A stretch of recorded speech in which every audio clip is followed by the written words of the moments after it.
Pokoknya Mama mau kamu putuskan pernikahan ini. Kita batalin aja.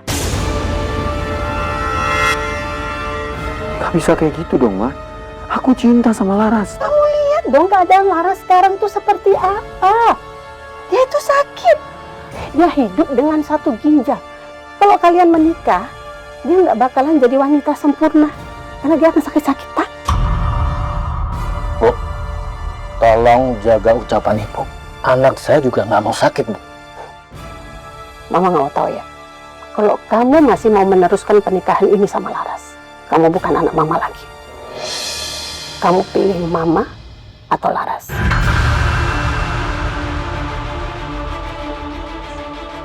Misi. Oh, Ma. Om. Laras. Sebelumnya aku minta maaf ya. Aku cinta sama kamu, Ras. Tapi aku juga gak mau jadi anak yang durhaka. Jadi aku memutuskan untuk membatalkan pernikahan ini dan mulai sekarang kita putus.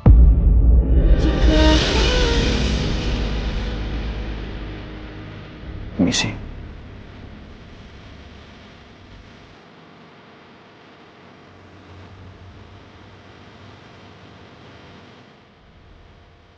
Laras.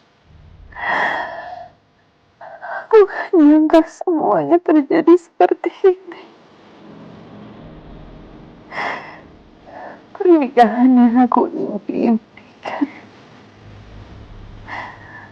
terus berakhir seperti ini, Pak. Laras. Di sini kan masih ada Papa. Papa akan berusaha mencari calon donor ginjal yang cocok buat kamu. Papa pengen kamu selamat, sembuh ya.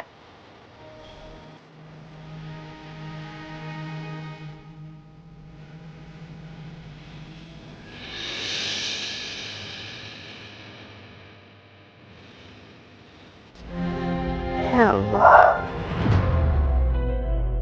kalau memang ada pendonor ginjal buat aku, kalau dia perempuan, aku akan menjadikannya saudara perempuan aku. Kalau dia laki-laki, aku janji aku akan menikahinya.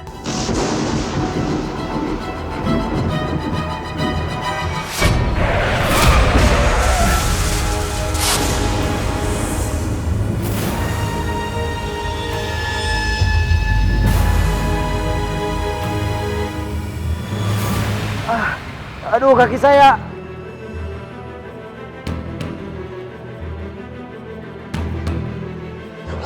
Aduh. Maaf. Saya yang salah.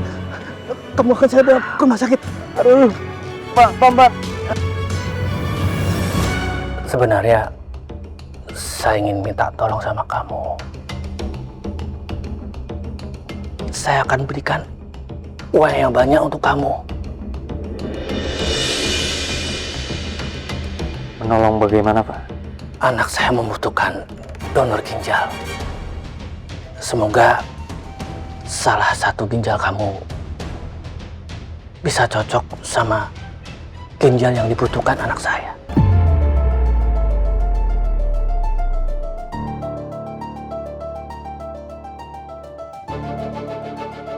Oke, baik. Saya setuju aja sama penawaran Bapak. Terima kasih. Nanti kamu akan dicek.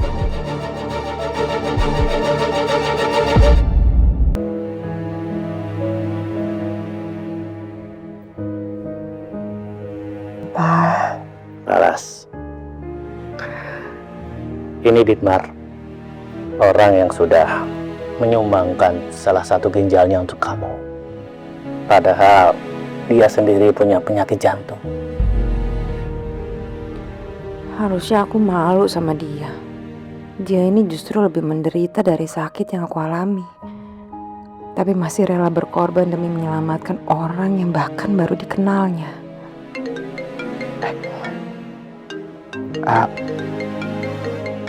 Pak, saya izin angkat teleponnya. Ya, silakan. Ya. Halo? Pak, Bapak udah di mana, Pak? Kita kan hari ini ada meeting penting, Pak. Aduh, saya minta maaf, saya nggak bisa. Saya minta tolong kamu bantu dulu ya. Pak, tapi Pak. Halo? Pak, Pak Ditmar, Pak.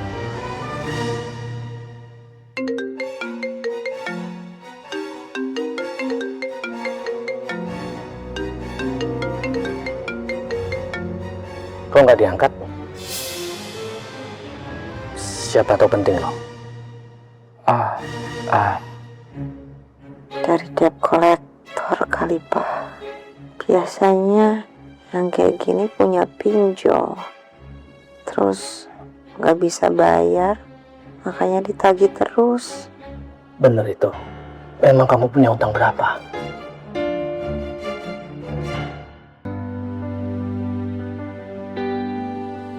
Pak Ditmar, gimana?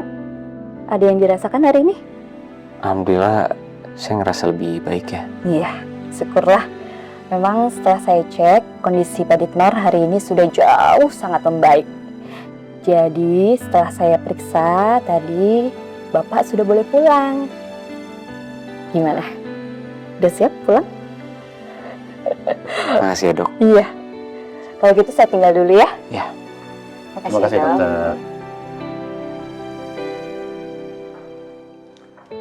Oh ya, untuk masalah uang bisa saya transfer kemana ya? Oh, Bapak pegang aja dulu nggak apa-apa. Siapa tahu saya butuhnya nanti. Dan ini saya pulang sendiri aja nggak apa-apa, Pak.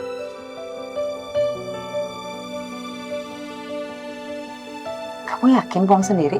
Yakin, aku bisa apa-apa sendiri kok. Dari dulu aku udah terbiasa sendiri. Pak, sebenarnya waktu aku nunggu untuk mendapatkan pendonor, aku sempat janji sama diri aku sendiri. Jadi kalau pendonor itu perempuan, aku akan jadikan adik. Tapi kalau pendonor itu laki-laki, aku akan menikah dengan siapapun dia. Dan nyatanya sekarang pendonor itu Ditmar. Jadi apa boleh Pak aku nikah sama Ditmar? Kalau aku jadi istrinya Ditmar, ya hitung-hitung itu balas budi dan aku bisa ngurus dia selama dia sakit. Tapi aku bisa kapan aja meninggal loh.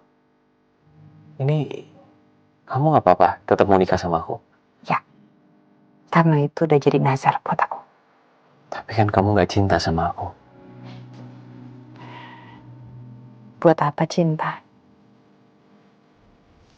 Waktu aku cinta sama mantan aku aja, kita nggak bisa nikah. Jadi buat aku sekarang menikah itu bukan karena cinta, tapi karena takdir. Kamu orang baik, jadi kenapa enggak?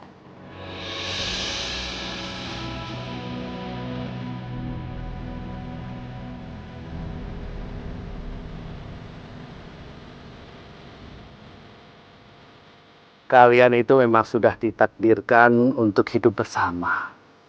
Papa akan selalu merestui hubungan kalian. Berarti mulai sekarang Mas Ditmar tinggal sama kita di sini kan, Bah? Kamu nggak apa-apa kan? Aku justru makasih sama kamu. Karena kamu udah peduli sama aku. Oke, sekarang lebih baik kamu banyak istirahat. Fokus sama kesehatan jantung kamu. Ya sudah, kalau gitu Papa istirahat dulu ya.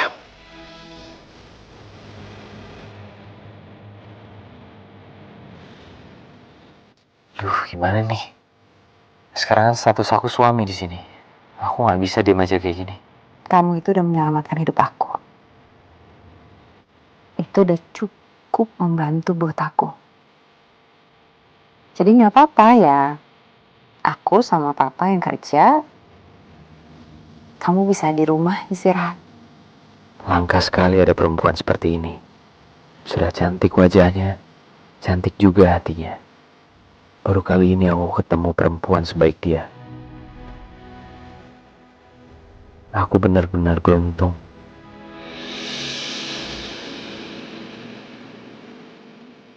Kamu bisa tidur di sini.